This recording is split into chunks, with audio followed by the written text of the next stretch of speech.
I've sat in the car with Mike Tyson, and I turned down his blasting radio when it was just me and him in the car. He saw me standing in a freezing bus stop. I was freezing my ass off, and he gave me a little honk, and he goes, "Come on in the car. Come on. What are you doing outside? It's freezing out." And he brought me into the car, and he had known me by then for about 2 months and a half. And I sat on the couch with him a few times. So you're in the car. What song is playing? In the car, and he's blasting. It was in the days, 1988, when everybody was putting the tweeters, 30 tweeters in their thing. So it's high, tinny, okay, and a thump. A little woofer, yeah.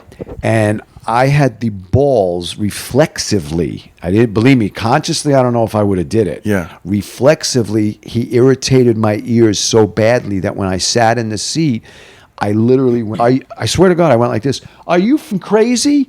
Excuse my French. Yeah. And I turned his stereo down. Okay. And Mike Tyson. Everybody listen to Darren Carter. Yeah. We all know he's the party starter. So if you want to listen to a podcast for free, listen to a pocket party.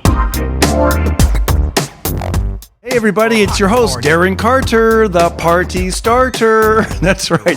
We're recording this, and it's also using a camera on my phone. And I am so happy to have you back on the podcast. Everybody, this is Dr. Dean Larratt, Dean, the podcast machine. All right. It's good to be here, Darren, at my own home. Thanks for having me. I invited myself over. Yeah, for a second, I actually forgot where we were. I was going to say, it's good to be here. Put the mic a little bit closer. I was actually going to say, it's good to be here. Put it right in there. Well, I sleep here. I'm going to probably be sleeping here on this particular couch. Yeah. No, not on the couch. Good to be here, and nice to. You were saying to me in the car that this is the first time you've done. Do me a favor, put that mic right there. Oh, okay. It's got to go. Get COVID close on your lips. There you go, buddy. Just get it right in there. I got to tell you. So this is exciting for me because you are the very first guest that I've had live. Most of my podcasts, all through the pandemic, have been all over Zoom. The only person that was live with me was my own son. And that was like a brief one. It was, AusTheBassBoss. The last live guest I had was March 2020, and it was mutual friend Jamie Kennedy. Oh, okay. Yeah. So think about that. Jamie Kennedy, March 2020. Then you're wondering, how am I going to do a podcast? I did solo episodes. I did computer episodes over Zoom. Oh, so you mean this is the first time you've been? Yes, the first time I've actually had like a live podcast. And coincidentally, we're actually socially distancing. We didn't set out for this. Right. It's just that I like this portion of the couch. Yeah, and this is more comfortable. Right. And even on the camera, I was like, it looks kind of weird that we're so far away. But not really, because in these times, this is what the audience wants. They want to see. Because, like in acting, it is a little bit weird, right? Where they have you get extra close to people, and it's like, you're not normally that close, but on camera it looks great. But in real life, you're like, dude, why are we, you know what I mean? Like, if you were, this is great. If you're like right there, and I'm like, so Dean, I'm sitting here like, so Dean, tell me, so how was your COVID experience? Like we're on a subway. Yeah. Where are you comfortable on this? Are you good? Yeah, I just realized I probably shouldn't say that word because I don't want there to be any kind of like flags or anything on this episode. No so I'm gonna edit that word out. But yeah, so this is exciting. You had me meet you at a comedy club. There's a brand new comedy club in North Hollywood. There's the Comedy Chateau, which I highly recommend that you guys make your way out there and support this club. It's a really great club. But go ahead. I'm telling you, there's I think there's going to be a comedy boom because it's starting to come back. Yeah. You got the Comedy Store, you got the Laugh Factory, you got the Hollywood Improv. In the Valley, you have Flappers in Burbank. I love Flappers in Burbank. You got the Ha Ha on Lancashire. It's great. Now they're doing like 4 shows a night. I think 2 inside, 2 outside. Then sometimes they'll add like a 10 o'clock show. Right. And then the Comedy Chateau, it opened during April. It opened in April. There you go. He bought a club during pandemic. Oh, try not to say these words, but can we say these words? I don't know. Pandemic? Try not to say it again because why not? I don't know. I think YouTube No, not that word. Not that word? No, okay. No, not that word. No, that word's fine.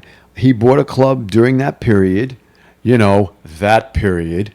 And who would have thought? But it was a smart move. And Felix McNulty is the owner of that. Yeah. And tonight was a pretty big night. Tonight we had Kevin Hart film and stand-up comedian star. He showed up tonight and did about 50 some odd minutes, and really good stuff. Really good. He was there last week as well on Wednesday, and I have to say, and I happened to be there, I'd have to say that Wednesday show to Sunday night, which is 5-day difference or 4-day difference, I have to say there was a noticeable increase in how well he did. Wow. So he gets it. He's one of those guys that probably goes home and listens to it. And he probably did lots of sets between then and now, don't you think? I think tonight after Chateau, he went to the Laugh Factory for the late show there. But yeah, I don't know how many shows. I have no idea. But I do know that he's, that's what they say Pryor would do. They say Pryor would try a bit on Monday, and then they get better on Tuesday, and then better on Wednesday, and then Thursday. Then it was gold by Saturday. That's what they say. I wasn't there. I don't know. I mean, but if you think about it, we're doing it such a long time. Isn't that what you've noticed when you do? Yeah, exactly. But no one says it about us because we're not famous. Yeah. Yet. This episode wait till after this podcast. That's right. It's gonna go. Can we say viral? It's gonna go viral in a good bacterial. way. It's gonna go bacterial. So. Thank you for watching. Now please subscribe and ring that notification bell. You were like, hey, let's do a podcast at at that club. Right. And then I get there, there's like no parking. Even the secret places where you could think, well, maybe I'll get a parking spot there. Lancashire Boulevard was pretty crowded. Yeah, the garages were, there was like no parking. So I'm like, the secret's out. People know that he's in town. They know that he's at that club. So I thought we can't really record here. But, and it was great. Can you tell the story about how you saw him last week? And I saw him on Wednesday night. I went there, and Felix texted me and was like, "Come on down, man. Check it out. I think this will be a good experience, and you'll get a chance to see some good stuff here." So I was like, "Okay, cool." And it was a little bit of a surprise. He didn't really mention that it was Kevin. And so I watched him do 52 minutes, and I went backstage because I had sort of tapped him just as he was leaving, and I said, "Hey, I got 3 tags for you." And for those of people who don't know what a tag means, Kevin right now is just spitballing stuff out to the audience. Some of it is completed. Most of it is 70% done, 60% done, 20% done. So he doesn't really mind having somebody, who at least might know a little bit something about stand-up, not necessarily an audience member, but whatever. And he said, "Come on back, come back and tell me." So I went back there, and it was me, Felix, Irina. Irina is the coolest booker, one of the coolest bookers in the comedy business, and a pretty good comic as well. And we all went back there, and I gave him 3 tags. One was about I don't want to say the joke because that's not fair to Kevin to put anything out on the web right now. I don't want to say, but I gave him 3 tags backstage, and one he thought was gold. And so tonight, when he went up tonight, all of a sudden I hear my joke coming up, the premise, which is what he came up with, and I helped him with the last 30% of it. Did he do it? No. He didn't do my tag. Did he do any of the tags that you? He did one. He did it's awesome. He did one tag, but that to me was the tag that I said to him. Now listen, these 2 tags I'm going to give you right now are 6.5 7s. Yeah. You can play with them. Make them an 8 and 8.5. Okay. And he took the one that I thought was the 6.5, and that somehow made its way up. But the one that I thought was the 9, and he even said, "That's gold." He goes, "That's good." My theory is he forgot it. I think it was further down on his scrolling. Excuse me. He was looking at his phone. Exactly. And I think he had the concept, did the joke, and then had he scrolled further down, because the whole night was him scrolling, Okay, he's got his phone up on the stage with all the bullet points that are been coming into his head. And can you say the word bullet points these days? Or is it like he did? He was the one. Oh, I'm saying, is it like a trigger word? I'm half joking. Oh, I see what you're saying. Yeah. No, but that he actually used. Now that they're going word. to say like sponge points. Right. Yeah. Pillow. Yeah. No, Right, from now on we'll say pillow points. Blanks. Yeah. Blanks. They're not bullets. They're blanks. Or how about pillows? Something soft. Very soft. But no, he was scrolling.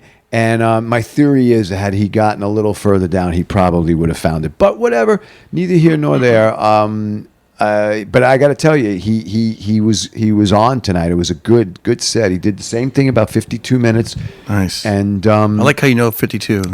Well, it was really funny because he yelled out to the audience. He goes, "Hey, Joe, the last guy we met outside. Joey Wells. Is that his name? Joey Wells? Hey, Joey. Shout out to Joey Wells from good Fresno. Guy. Very nice guy. He was sitting about 6 feet from me, and Kevin goes, "How am I doing on time?"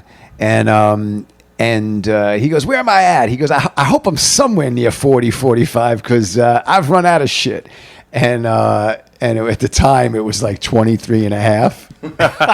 So I yelled out. I had it on my phone.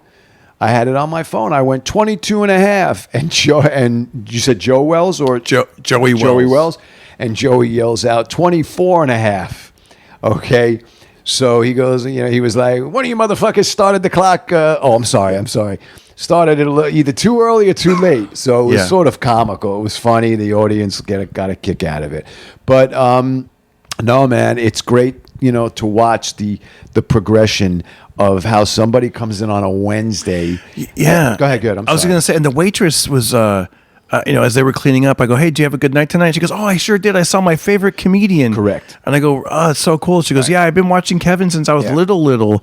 And I wanted to know the age. I go, "Well, how old were you?" And she goes, 12. Right. And I'm like, "Wow." I go, for me, that'd be like if I saw Eddie Murphy perform, Right. I would have been about like, right. Whoa, you know what I mean? That's about right, time-wise, yeah. Yeah. I was 15 when Murphy came onto the scene. How do you like the show so far? Pretty good, right? By the way, here I am acting with John Travolta in the movie Be Cool. Check it out. If you like this show and you want to show your support, every little bit helps. Go to DarrenCarter.com. I'm on PayPal or Venmo at Darren Carter Comic on Venmo. Also, I'm available on CAMEO and also Jemmy. All right, let's get back into the show. Because I remember we were all starting to smoke pot, and Murphy was on Saturday Night Live. So, Murphy, I think, got on like in 80 or 81. And then, if I remember correctly, because me and my friends would always get high and get bagels, lox and cream cheese, and a Yoo-hoo from the all-night bagel factory, 5 blocks from my house, and we would go back to my buddy's house and watch Saturday Night Live. You know what? I was watching Eddie Murphy tonight with on Comedians in Cars Getting Coffee. Oh, one of the best episodes ever with Seinfeld in all the seasons. And I didn't realize that that when they were talking about Mike Tyson. Oh, what a great joke. He was talking about Mike Tyson's intro music. One note. And I never realized that. One note. I never realized that. So I went and I Googled Mike Tyson entrance music, and you guys can look it up. It's Michael Spinks, and Mike Tyson. And it literally sounds super scary because it has it's like ding. Right. And then you're hearing occasionally you'll hear but it's like I mean, there's something about that. It's Murphy, that episode. What did he say? What did Murphy say? What did he say? Murphy goes, "Can you imagine that?" And he talks to Jerry. They're driving in the car, and he looks over at Jerry. He goes, "Now you understand that the fighter is the one who comes up with the music he decides his music to come out to." And he goes, "So basically." Tyson went to the powers that be and say, "Give me just one note." Yeah.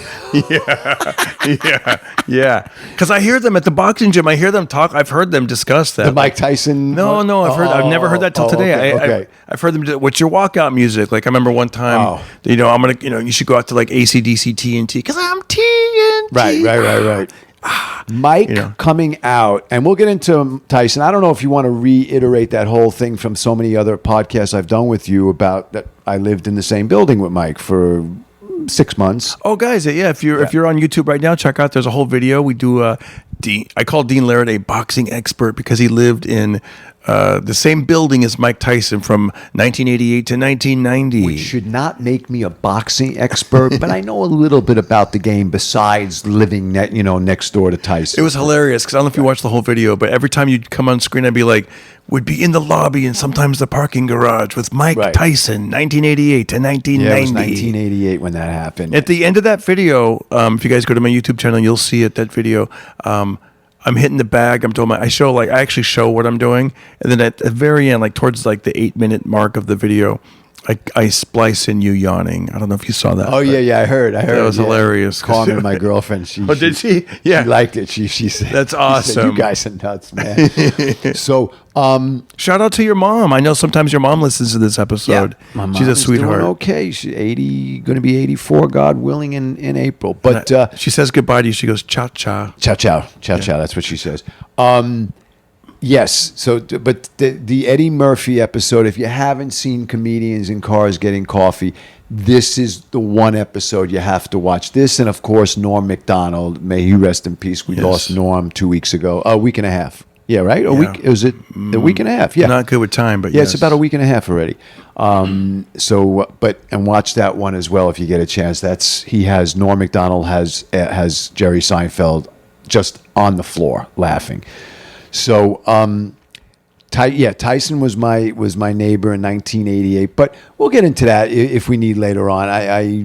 Let's talk about. Can I ask you about I want to hear that great story that you were telling Jamie about on Jamie Kennedy's the podcast. Soap opera. Like, how did that happen? Tell us that story. You used to get mistaken for another actor. Okay, back so in the 80s. In 1987, I moved into Manhattan, and I, just had a certain look about me, and at the time, a few more hairs in my head, and I was 23 years old, and be on the subway or a bus, and people would always come up to me and go, "You're that guy on Young and the Restless," and I was always like, "No. I hear this all the time."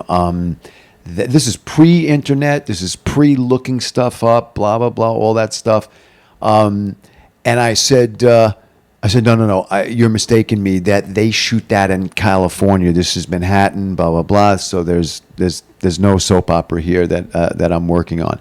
And so now I cut to 1989, December 7th, 89. I move out to California, Los Angeles, and I go on a date. It was probably like February of 90. I meet this girl, and she was a server at a restaurant that I was going to because I didn't know anywhere to go. I went to this place that was a couple of blocks from where I was staying, and I met this girl, and we went on a date, and she said to me, "Oh, by the way, I should let you know, since you're out here trying to make it as an actor and a stand-up, the soap opera that I occasionally work on, they're looking for a guy who looks exactly like you. You should try and get in, and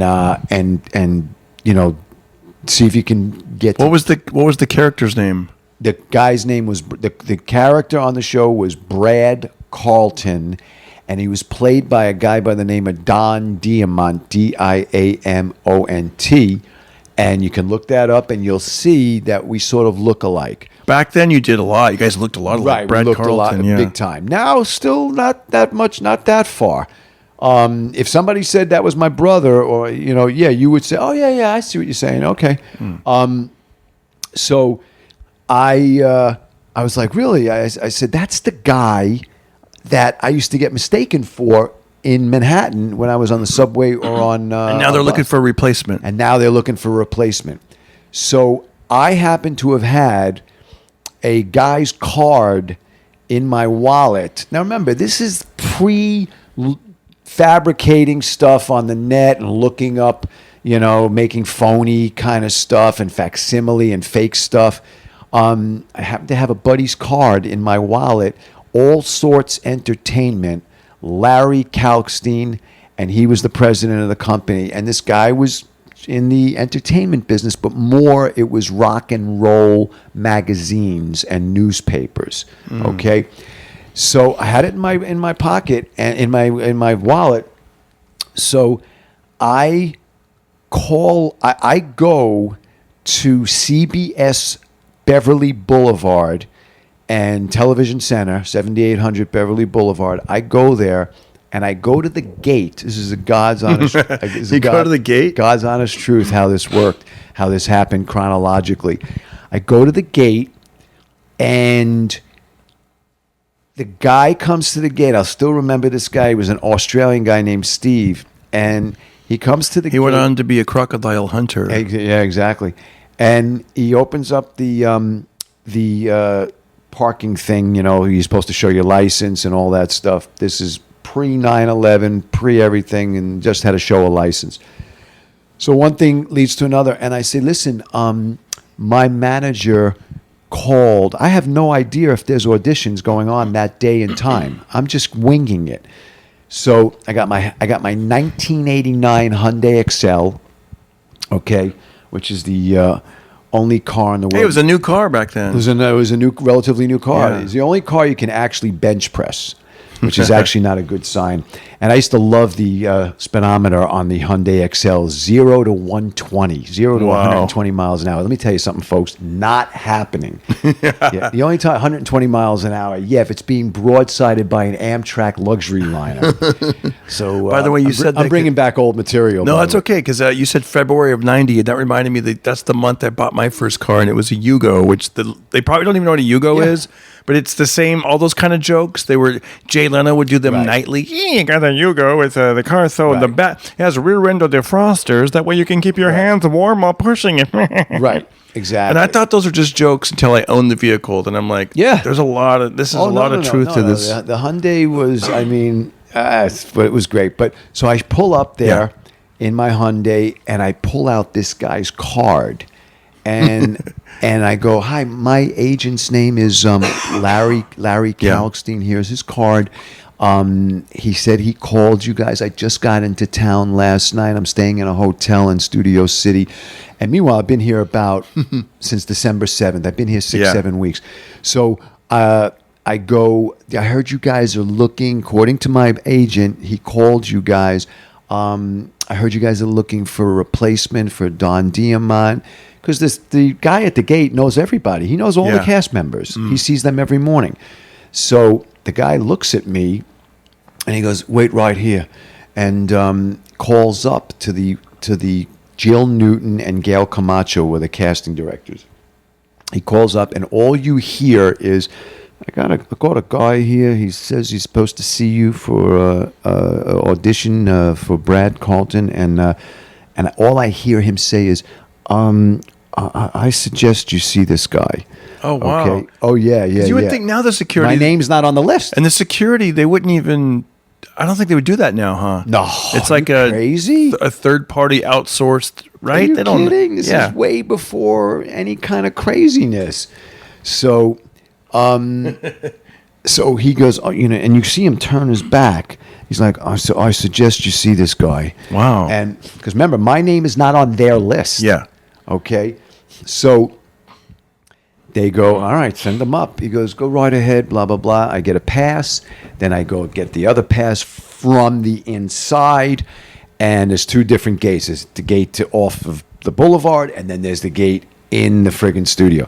So I go upstairs, and they're floored. They're just floored by the... When they see you. They can't believe they're like, this is a spitting image. Image. I mean, back then it was ridiculous. Yeah. And I go in with a headshot. Listen to this, Darren. So by the way, everything I'm saying is 100% true. I'm not embellishing anything. I go in with a headshot that is me with a dungaree denim shirt on. And for the folks out there who don't know, when you go into a soap opera office of casting, all the characters on the show are up on the wall, okay? And ironically, Don Diamond Brad Carlton is wearing the denim dungaree shirt in my headshot. Wow. Okay, so wait. So now this is such a great story. Jamie Kennedy was dying he was hysterical on this. So this is a funny story. So I go in there and they're like, their jaw was like, it was like, hello? They couldn't believe how I made their life easy now. They don't have to go looking for, that's it. It's over. As long as I can read and get through the stuff, they were like, oh, we got it. We got the guy. So I go in and they go, hi, and who sent you? Remember, they have no idea about this. Okay? Yeah. Who sent you? I said, Larry Kalkstein, All Sorts Entertainment. And it's rock and roll. He's not a theatrical agent. So one thing leads to another. And she goes, can you take this little script, go outside, get some fresh air, have some fun, and come back in about 15, 20 minutes, half hour. It was basically whatever I wanted to do. And come back and know these 2 pages right here. Okay? I go and do the 2 pages. There's 83 people on the list. I'll never forget it. Wow. 83 people. And that were being seen for this. And I go, I read the stuff outside. I go back. You can only do this stuff how many times? Yeah, you repeat it, and eventually you're like, just get me in there. I'll audition. Already. Yeah. And I go over it 10 times, and then I go, let's do this. Enough is enough. And I go, and she says to me, great job. She goes, great job. Really, really good. I was impressed. She says, I have one question. I want to bring you back. For a callback. She told me right there and then. There was no waiting for the phone call. Yeah. She goes, you're coming back on Thursday. This was a Tuesday because she said, can you be here on Thursday? I remember she said this because the punchline to what she said was, I need one favor. And I go, what's that? She goes, I need you to lose your New York accent by Thursday. Okay, that's what she said to me. And I go, I just moved here. I told them. And it was probably thicker back then, too. Oh, my God, of course. Absolutely. I just got here. I got here 6 weeks ago. Give us a little sample of how thick the New York accent could be. A cup of, I'm just going to go get a cup of coffee and, you know what I mean. You know what I'm talking about. And that kind of stuff. I'm friggin' Brad Carlton over here. Yeah, come on. So, and that was it. And so she goes, can you lose your accent? So one of the guys that was living in the building with me, I was living in a studio apartment on 10945 Bluffside Drive, which is where every actor has his first apartment when they move out here. Everybody moves on Bluffside Drive. So funny you say that because Did you really? Yeah. So when you say Bluffside, I'm like, I didn't live there, but I know that street. You know that's the street that everybody moves here, and that's their first place, their first street.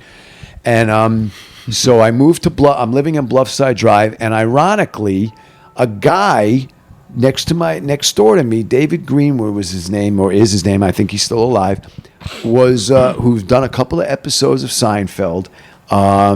You've seen this guy on Seinfeld. He's had multiple parts over the 180 episodes. And he happened to be a voice dialect guy for students that were trying to learn how to break accents and do accents. So I knock on his door and I tell him what I did, and he can't believe it. And he's like, how long you out here? 6 weeks? He goes, I'm breaking my ass out here 24 years. You're out here 6 weeks. You're reading for a series regular. And they already told you they want you back. They didn't even make you wait the 6-7 hours to give you the yes or no kind of thing. Yeah. So, and I know from nothing. I don't know about the suffering. I don't know the 20. I don't know, you know, the whole thing. I waited my I talked to, I became a paid regular pretty much. Yeah, you told me within that. a couple of, I want to say within 6 months, we'll say. By Mitzi Shore Comedy Store. I talked to a poor guy yesterday. He's been there for 8 years. And he's like, there's not even, I don't know. He's like, did I just waste 8 years of my life in this parking lot? I don't know. I'm the biggest idiot on the planet. I was her chiropractor. I was treating her at the big home up Doheny. And she said to me, anytime you want an audition, you got it. Don't even worry. And I said, no. Here's my clips. Here's my tape. This is when the internet was alive and Mitzi was alive. This is 12 years ago, 13 years ago. I was her chiropractor. And I said, let's just go into your computer room and look me up on YouTube. She said, no, I don't want to see any footage from another club. Yeah. Okay, she goes, you must do your stuff at my room. It's the toughest room in the country, which she's right. That's what they claim. The OR is the toughest room in the country. That's what I was told. So, but you can know it from now on. You can just tell people when it comes to Mitzi Shore, I cracked her up. I look, Mitzi was cool to me. I got along with her. She said, you got carte blanche to get an audition, and I didn't take it. Dang. I didn't. Let's get back to the soap opera. One of my biggest regrets, besides the Adam Sandler regret that I've told you about. But so you go in there the second time. You lose the dialogue or no? Dialect? I lose the dialect. Yeah. And how did that sound? Give us a little sample. I was able to do it, man. I was just able. Say, hello, my name is Dean Larrett, and I'm from California. Hello, my name is Dean Larrett, and I'm from California. Okay. I still have a little bit in New York, but really, where'd you hear it? Say it one more time. Hello, my name is Dean Larrett, and I'm from California. Oh, maybe right there you lost it. Yeah. Okay. So you go in there. How'd the second audition go? Reed was great. Down to 53 people now. Whoa, 83 to 53. 83 to 53. It's like a football spring training. So then what happens? So I come back. That's right. I come back 3 or 4 more times. It comes down to a guy that Jamie Kennedy knows, which is why he found this story really interesting. It comes down to me and a guy by the name of Patrick Muldoon, who was, I'll help the audience remember, Starship Troopers and Melrose Place. Okay, Patrick Muldoon, sort of a heartthrob looking guy. Is this the part where the guy walks you off and says, we got to get you the fan club? Can we get to that part? Yeah. Let's tell that little part of the story. So after around, right, that's right. In order to have the fan club, I have to have booked the role. So that comes at around the 6th or 7th audition. That's a lot of auditions. Oh yeah, because this is network. They're not messing around right now. Network has to approve this. Okay, it's a series regular. So, so it comes down to me and Patrick Muldoon. Yeah, and we decide we like each other. We decide we're going to work on it together. I mean, this would never happen again. Yeah. Usually people are a little bit competitive. They're not like, you go to your corner over there and go over your lines. I'll be pacing over here. We liked each other. We got along. And then we shook hands and went, hey, man, we made a better man win. We're 2 young guys. I was 23. I think he was 24. Okay. And so we went out on the street on Beverly Boulevard. There was a place called Aaaaand on Beverly Boulevard. Still around. Still one of the best health food places on the planet. Anything you want health food, you can get there. And we sat there and did the lines. And I went back and we went back. He played Brad. I played Brad. It was amazing, man, because this does not happen. So then what happened? So we finished that. I get the part. So now, tell me about the fan club guy. This is where it starts. So now I have to go on about another 2 or 3 auditions. They've narrowed the actors out. I'm done. I got it. Okay? It's mine to lose now. So now you go into a room, there's like producers and directors. I have to go in now casting with Don. I go in with Don for what they call a comparison. Who's Don? The real guy? Don Diamont. Wow. The guy. Brad Carlton. Carlton. Yeah. So you guys go in there together. And what is this guy thinking? California. Is he like, this is the guy that's going to replace me, or he's cool with... That's right. He's cool because he thinks... He wants to, he's got a cop drama pilot at CBS that he doesn't realize is not going to get picked up. Dun, dun, dun. Dun, dun, dun. So then... The Californians. So, okay. So now I have to do a comparison audition with him. We stand nose to nose. We stand head to head. We do a reach, his reach and my reach, everything. It was crazy. We read together, actually do a scene with him. Then I do another scene with Peter Bergman. Anybody who follows soaps, Peter Bergman usually wins the Emmy every year. Okay, very good actor.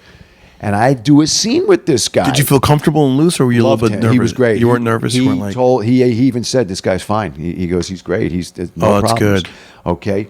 And And so the last audition, man, I go in front of the director of like 99.9% of the episodes. Okay, the only time he doesn't direct is if, God forbid, he gets sick or something. Okay, Edward Scott.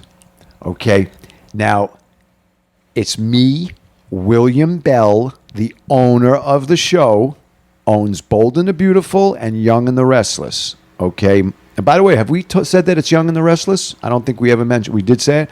Okay, he owns Young and the Restless and Bold and the Beautiful. He makes all the decisions. Okay, Edward Scott can also weigh in his veto or his thumbs up. So I finish the audition. I sit down. Edward Scott's across the table, and it's just me and these two guys. All right, and William Bell, he says to Edward, "What do you think?" And Edward Scott looks at me and goes, "Needs a little bit of work, but I can work with him." Okay, that's fine, dude. I've got no training. I did 3 classes with William Hickey from Prizzi's Honor, the Emmy Academy Award nominee for Prizzi's Honor, the guy who used to talk like this. I don't have any training, acting training, okay? So he goes, I'm thinking to myself, this is great. This guy's saying he can work with me. So I'll never forget this. William Bell, like a grandfather, sitting next to me, puts his left hand on my right thigh, wasn't doing anything shady or weird, and goes, "Welcome to CBS. You're part of the Young and the Restless family." Wow. Yeah. And then is that what the guy said? That's when they sent me downstairs to another Young and the Restless room. Yeah. Okay, where I was supposed to meet another guy whose name is Steve, also Steven. And he says to me, "Here's my card. Give me a call. All of the characters will eventually, if you're a series regular, you will have a fan club. You're going to be going to malls around the country, and you're going to be signing." So exciting. Oh, it was ridiculous. Yeah. It was ridiculous. And these guys were getting, back then, 1990, March of 1990. Back then, these guys are doing $3,000, $3,500 on a Saturday afternoon at the Paramus Mall in New Jersey signing autographs. Okay, $3,500 in 1990. Yeah, soaps were big back then. Huge. Luke, I remember in the 80s, like Luke and Laura and all Luke that and Laura, stuff. General Hospital. I used to watch All My Children as a kid. I mean, Did you watch soap operas as a kid? Oh, I was a huge General Hospital fan. I ended up doing 10 episodes on the show. We'll get to that. But wait, so I've done 10 episodes on General Hospital from Mark Teschner. Shout out to Mark Teschner. Head casting director for the last 35 He listens to the podcast, I'm pretty sure. Oh, yeah, he's a huge podcast fan. Yeah. So, so he hits me and he goes, "Welcome to CBS." And I go, "Are you kidding?" And he's like, "You're good to go, man. You'll be hearing from us soon. I have to come up with a storyline for his departure, and we're gonna just wiggle you in." Now, this is in the days when, do you remember watching soaps? I hope you guys remember this. When there would be an announcer that would come on the show, voiceover, not physically, not you can't see him, and go, "The part of Brad Carlton will be played by Dean Larratt today." That's what would have happened. Yeah. Okay. Yeah. That's what they used to do. Yeah. Okay. Now they just shuffled a guy on, and you're supposed to go, "Wait a second. Arnie Lewis was the guy last week. Who's this guy?" In other words, but back then they actually said it. Okay. So now this is where the story gets funny. So, which has had Jamie laughing. So now I get my fan club guy. He gets my info. I announced that my cousin Rhonda, who I no longer talk to, will be my treasurer. She'll be my president of the fan club, and we're going to set everything up. This is happening. So he says to me, "We'll be in touch." William Bell says, "You're going to hear from Gail Camacho and Jill Newton. And nice meeting you. Hope to have a wonderful relationship with you over the years." And okay, great. I about 2 weeks goes by, and they tell me that they're going to Hawaii to shoot a wedding scene. But the entire cast and crew is going to shoot this wedding scene. And they'll be back in 2-3 weeks. And, prepare. He's going to be, writing your intro, how you're sliding in. Yeah. And, okay. I wait for them to come back from the trip in Hawaii. And I get a phone call from Jill Newton, and she goes, "Hey Dean, we got some sort of good news, bad news." And I go, "Yeah, what's the give me the bad news?" And she goes, "Well, Brad, Don Diamond is coming back to the show." And I go, "Great. What part is he going to play?" And she goes, "He's coming back to take his role." And I go, "Oh, you got to be kidding me!" And blah blah blah. And I just, I was heartbroken. And you thought, how are there going to be two Brad Carltons? Right. Like it still didn't hit you. Like, right. It just, I just didn't get it. It just didn't make sense in my brain at the time, and I was so heartbroken. So you knew right there. Am I? So wait. Yeah. So wait. I go, "What's the good news?" "Well, the good news is we're going to keep you in mind for any kind of, twists and turns and this and that." So I said to myself, well, I'm not going to let them keep me in mind. I'm going to put me in mind to them. So I wrote a letter. This is in the days of a letter. Yeah. This is a snail mail letter. I wrote a letter to William Bell. You got to hear this. I write a letter to William Bell, and I said, "Dear Mr. Bell, lot of fun hanging out, meeting you guys, everybody. Really nice treatment I was given, and I appreciate everything. And but I did some thinking, and I thought to myself, why not have me play Don?" And I'm referring to him as Don now.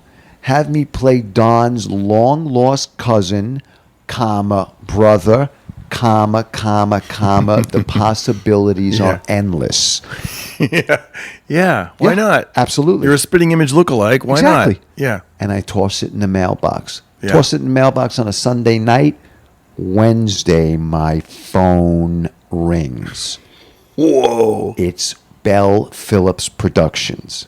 Okay. Now, the mathematical odds of this happening, of a letter actually getting to him, and him going, "Why didn't I think of that?" Okay. Is off the charts. Okay. It never happens that way unless it's a movie.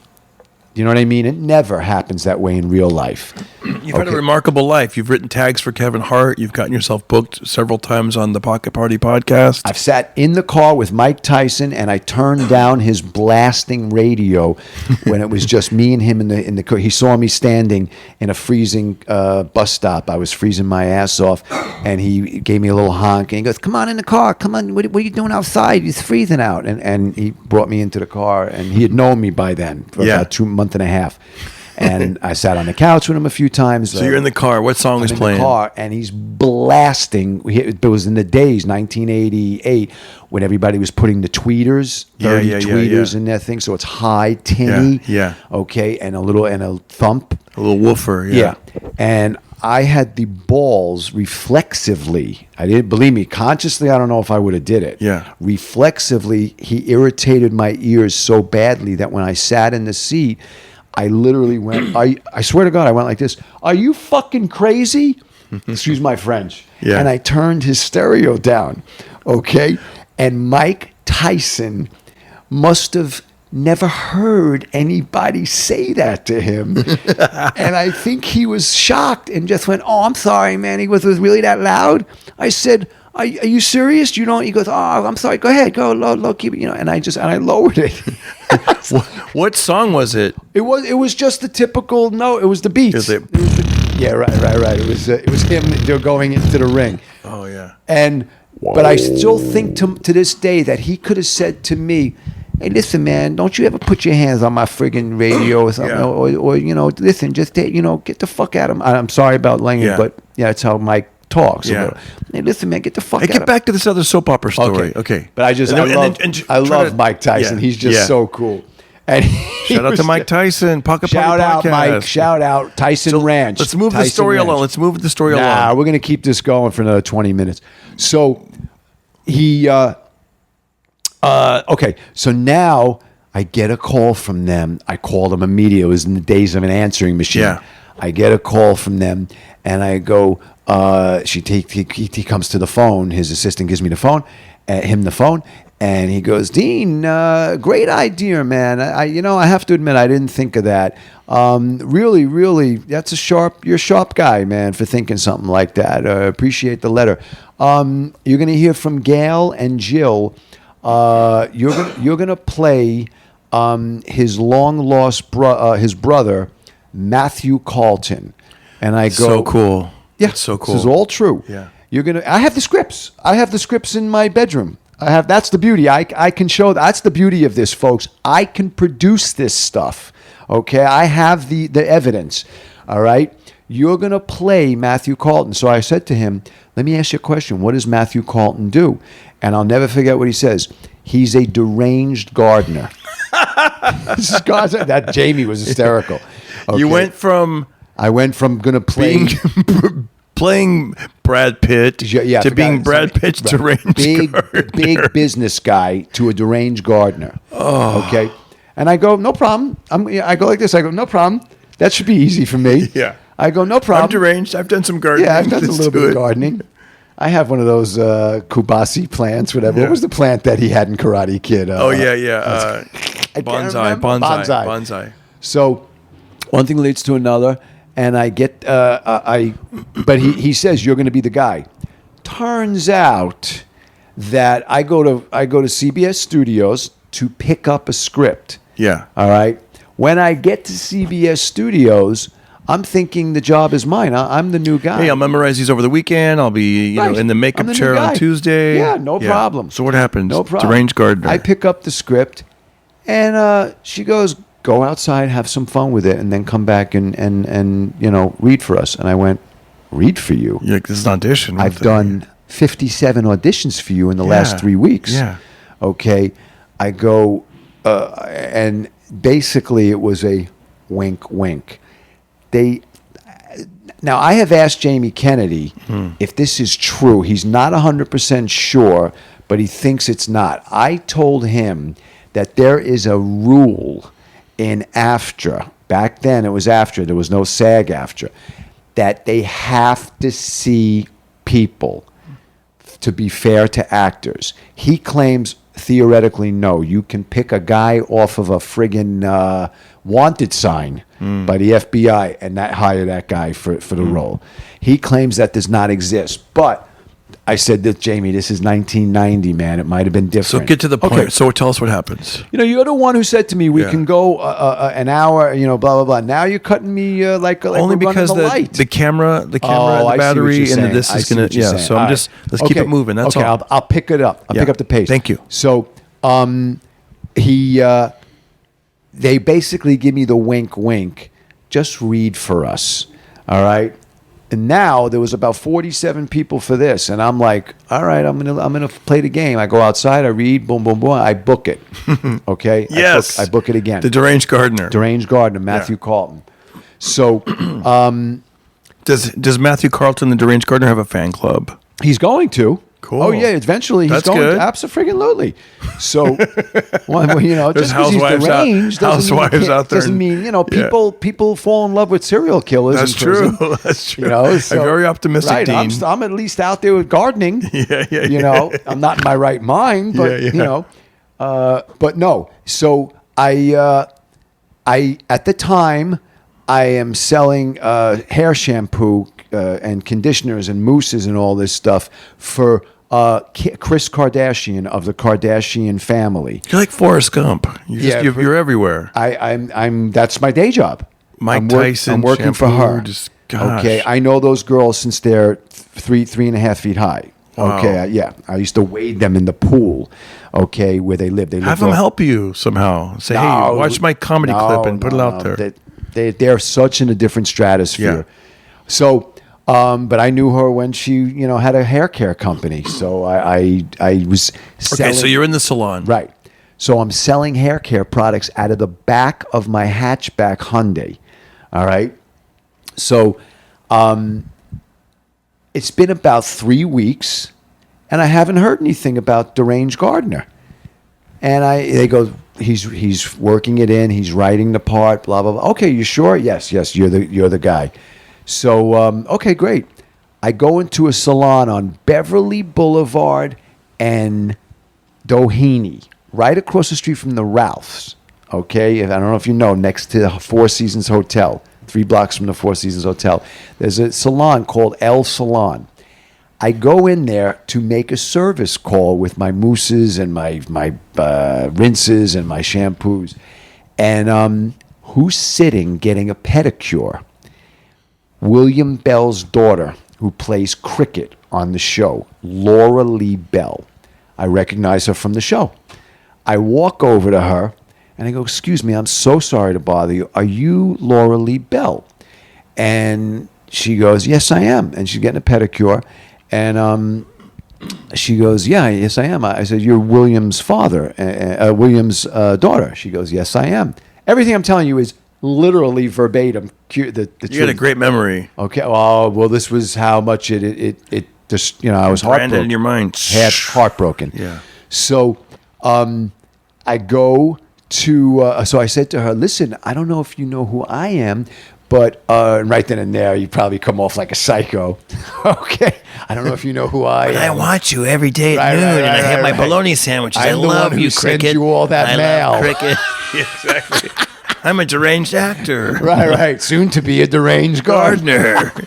So I go, listen, I just did 7 auditions with your father, and I am now going to be playing Don Diamant's Brad Carlton. I'm playing his brother. And she looks at me and goes, yeah, you look like him. I said, but something weird has happened. I've done all the auditions, and I haven't heard from Jill and Gail. So she knows I'm on the right track because I'm throwing the names correctly. Yeah. Okay? And this is in a day and age when names weren't published so easily. Okay. So she goes, hold on one second. I'll never forget this. She says to the woman doing her nails, she goes, do me a favor, pass my pocketbook. She passes the pocketbook, and she pulls a phone out. And it's in the day and the age when the phone had the antenna. The phone was a foot high. Wow, that's pretty big that she had a phone back then. It was that big. So she's able to call her dad. She calls her father. This is exactly how the call went. I did this for Jamie. Hi, Dad. Yes, I'm actually getting a pedicure now. Actually, getting ready. Yes, we'll be landing probably around midnight at JFK. I will call you. Don't worry. Listen, Yes, I promise I'll call. Yes, no problem. I have. Yeah. No problem. I have a guy that I just saw a little while ago in the salon, and she goes like this with. He claims that he's the new Matthew Carlton. He's going to be, yes, a tall guy with dark hair. Yeah. Yes, exactly. He looks exactly. Looks just like him. Oh, really? Oh, he's gonna really be. And she's looking at me, and okay, very cool. Because I thought it was a little odd what he was saying. Oh, cool. That's great. I didn't even know. I had no idea. Okay. Love you. And yes, we will call you when we land. No problem. Thank you. I appreciate it. Thank you. Okay. Ciao. Talk to you. Ciao. Hangs up the phone and looks at me and goes, you are going to be, he's writing the stuff out, the bullet points. He's getting everything ready, the scenario for your character. And you'll be on probably in first episode, probably in about 2-3 weeks. So 31 years later, I am still waiting by the phone for that part. I have never gotten a call from them. I have never done an episode from them. William Bell passed away a few years ago. Do you even watch the show? Did you after that, or no? You had nothing. You didn't even want to watch. No, I had no interest. I just I checked I checked for a while. And to see if they went with somebody. Deranged Gardener. Never came to fruition. Wow. No. So, hey, this is beautiful. Yeah. So 3-4 years later, about 3.5 years later, I'm doing extra work to make money and to get my insurance. So in the mid-'90s. Mid-'90s, I start working Sunset Beach. I start working a soap opera, Sunset Beach, shot at NBC near where you live. I start working Days of Our Lives extra. That's how I met Sebastian Maniscalco, was on the set of Days of Our Lives. I start working Bold and the Beautiful and Young and the Restless extra work. Okay, extra work. Okay. One day I go finish up a day of extra work, and I go into the elevator to go to my parking lot. Who's in the elevator? William Bell and his assistant. And he looks, remember, it's been about 3 years now. He looks at me and he goes, "Son, why do you look so familiar?" And you know what I said to him? I said, "I'll tell you why I look so familiar. Because you're the guy who strung me along." I said this. And wow. This is on Jamie's podcast too. "You're the guy that strung me along for 7 auditions. You're the guy," and Jamie said, "Nobody owes you anything," and blah blah. And he's right, and in hindsight, he's right. But they did string me a little bit. They say what you said to him in the elevator. You're the Son, guy where do I know you from? You're the guy who strung. I'll tell you where you know me from. You're the guy who strung me along for 7 auditions. You're the guy who said to me, I got the part as Matthew Carlton, the deranged gardener. Does that ring a bell 3 years ago? Oh, it was just me, him, and her in the elevator. Okay, you're the guy that your daughter supposedly spoke to on the phone. I could have sworn I heard a voice, okay, on that phone that I was going to be playing 2 to 3 weeks later on your show. I've never done an episode. And you know what the guy said to me? May he rest in peace. I'm not wishing the guy death. It already happened, buddy, but go ahead. Yeah, it already happened. But what I'm bringing out is... So what did he say to you? He said to me, "Well, I got to be honest, I didn't really have any say in the matter." And I looked at him and I went, "You own the show. You had all the say in the matter." And that's what I said. He's like, man, he's like checking your hands. He didn't know. He didn't know what to do. He didn't know what to. I think. And what if you just stopped the elevator in between? I think he was more nervous about that. Yeah. I think he saw something in my eyes that I might have not been there for a second. Okay. Yeah. And I'm seeing it now. Not now, but a minute ago I saw it. Not now. Right now you're Dean Larratt again. But in that moment, I'm like, that would be weird. Oh, come on. No, you're a good actor. Oh, okay. All right. No, I did say that to him. I did really say that. But and that was it. Did you guys see it? Did you see what had my eyes? I didn't go into a Bundy thing. Look at the camera though. Wait, this is Brad Carlton. You're the guy. And this is Deranged Gardener. You're the guy who strung me along for 7 auditions. Don't say you didn't have any say in it. Oh, can you lean in and get a little bit closer to the camera? Whatever you do, don't say you didn't have any say in it. You own both shows.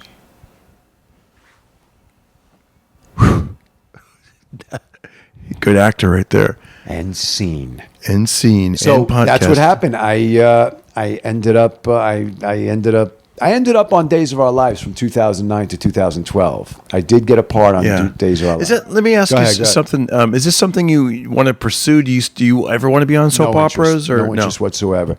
No, zero. Once I started working on the soap, I realized I used to talk to these guys on the soap, these regular actors. I had a co-starring role. I did about 26, 27 episodes for them over 3 years. I played Officer Adam Davis on Days of Our Lives. And I did 10 episodes of General Hospital, too. I played Sonny's mafia guy. Yeah. I played his bodyguard. So I did my share. And I would speak to some of these soap opera regulars. I'd say, "Hey, what are you doing? What do you do after work? Like, do you go to the gym or something?" He goes, "Go to the gym. I got to go home and learn 40 pages for tomorrow." So it was. They live a crazy life. These soap opera actors to memorize all those lines. Oh my gosh, 40 pages. That's crazy. I would be like, "Are you serious?" And these are the guys that are working 3-4 shows a week. Episodes. Yeah. Okay. So, I'd be like, "You got to learn that one." And I sort of said to myself, being a co-star, not bad. You know, it was like 800-900 a day or something like that, day player. And so it was great, you know, but I know I have no desire whatsoever to go out on those, you know, those calls. And the weird thing is, Mark Teschner has had me audition for him twice in the last 3.5 months. This is 12, 13 years. And what kind of character does he have you? He wanted me to as a henchman, a mafia henchman. Wow. And and I ran into him at Ralph's, and he's General Hospital's head casting. And I ran into him at Ralph's. I said, "How are my reads?" I said, "I'm not booking anything with you." He goes, "No, the reads are fine." And you're probably less desperate now too, less needy. I'm less desperate because, you know, I've done okay with the chiropractic. For those and you're just older and you've been in the world more, and it means less to you. Because the reason I say that, not just you as a person, as Dean, I mean just as an actor. I remember when I read for the head of casting, and the guy was like, "Yeah, you know, one of the tips he gave me, he said that, you know, show business is like, it's like a big high school. You don't want to go in there like me. When you're desperate, they can read it. Yeah, and when you go in there like, you know, this is going to actually interfere with me if I have to memorize 40 pages. Right. And look, it's over. It didn't happen. You know, does it bother me? Hey, look, man, you know, here, God, let's be honest, you know, let's like sort of dig deep into someone's psyche right now. I had a conversation recently with my girlfriend Carmen, and then I had the same conversation with somebody else. I have to tell you, the only thing that I miss from there's two things. There's an A and a B. Had I become, and you're going to really be able to relate to this, and so is anybody who's a comic listening to this. Now stay with me on this, Darren. Had I become Brad Carlton, and done 6, 7, 9, 10 years on the show. Remember, I'm still doing stand-up at the same time that I came out here as a stand-up. So now, all of a sudden, I'm a lead character on a soap opera that women are watching all over the country. I can fill up Crackers Comedy Club on a Friday and Saturday night show, 2 shows Friday, 2 shows Saturday, 1 show Sunday, and get on a plane and pick up 10,000 in 1992, 91, 92, 93. Yeah. Crackers Comedy Club, Indiana. Do you know what I'm saying? Yeah. Because the women that are staying at home, this is 1991, you know, being moms that are staying at home watching these soaps are going to tell their husband, guess who's in town? Bingo. Yeah. Okay. So that's the only thing that I regret, that I wish could have went that way. Yeah. I wish I had the money, but also the stand-up, running around the country and socking it away. I just wish, and don't get me wrong, I feel grateful. I have a nice apartment, beautiful gym here, blah, blah, blah. But I wish I had the $1.5 million to $2 million home in Calabasas that I would have made because back then they told me they expect to make first year. Listen to this. First year in 1990, they said to me, because it came up, okay, it was about $200 to $250 a year.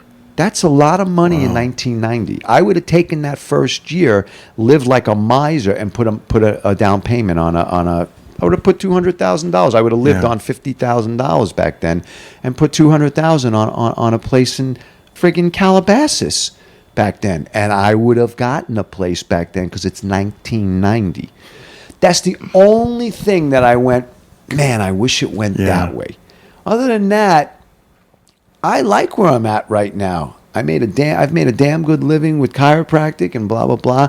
And I've got friends that have now gotten famous that are telling me that they're going to help me a little bit, blah, you know, whatever, you know, I don't have to mention names. But, you know, my stand-up has gone leaps and bounds from what it was. I'm working more. I'm doing shows with you. So other than that, I got no major regrets. But I that's the one thing that I know you're laughing because you think I'm nuts. or that I'm divulging? No, I'm not. much? I'm just looking at the time. I'm loving it. How are we doing on time? We're doing great. Let's end this thing. Do you have any questions? What a great storyteller you are, Dean. Well, I want to have you back. Because I feel like we. No, I love the story. It was great. It was great. Do you have any words of wisdom besides being? Because that's just the one little part of regret. Not go on excessive amount of auditions for the same role. Yeah. No. Do I have any insight or anything? No, man. Just stay. Keep an open mind to what the universe. It's so weird. Right. I'm 57, pushing 58 right now, and I see more stuff opening up now than I did back then. It is what it is, man. So whatever. Great stories. You know what? That you got comedy gold out of it. Yeah, I guess. I mean, people love. Jamie loved the story, and I love the story. The audience loves the story. I hope they like it. It's fantastic. And seriously, I mean, just hey, do me a favor. Hey, get out of here. Close the door, man. You don't like my music? Close the door. Who the hell are you? I couldn't believe I did that. Dude, please come back on the podcast. Absolutely, and thanks for letting me come into your. And I your hope I didn't wonderful home. hog it. It sounds like no, it's okay. You said maybe 9 words. That's okay. I talk on all the other episodes, so you're good. All right, you guys, thanks for watching. This is our first time trying it with the phone and this and that, and let us know what you think in the comments below. And thank you again. Thanks. We're done with this interview. Well, look at you. You made it all the way through. How cool was that? He almost got it. He was like that close, that close. That's really, that explains a lot, man, because I can't even imagine, like, they march you out and say, hey, we're going to get your information because you're going to have a fan club. And then you start thinking about the future of your life and your career and how this is going to springboard into something else. And then nothing. And then you almost get a second chance. And they're like, well, you're going to play a deranged gardener. And you're like, okay, all right. And then you're still waiting on that. It's like, are you kidding me? But, back to that attitude of gratitude and the list that we said earlier in the show. If there's any lesson we can learn from that is be thankful for the opportunity and just keep moving forward. Like Rocky says, right? One punch, one step at a time, one round, one step, one punch, one round at a time. You got to keep moving forward. You got to keep moving forward. All right, guys, have a great rest of your day. And thank you for, thanks for hanging with me today on the Pocket Party Podcast. And what else can I say? I want to give you guys a big virtual high five. And we'll see you soon. And give me some feedback. I love the feedback. All right, guys, I'll talk to you soon. Everybody listen to Darren Carter. We all know he's the party starter. So if you want to listen to a podcast for free, then listen to The Pocket Party.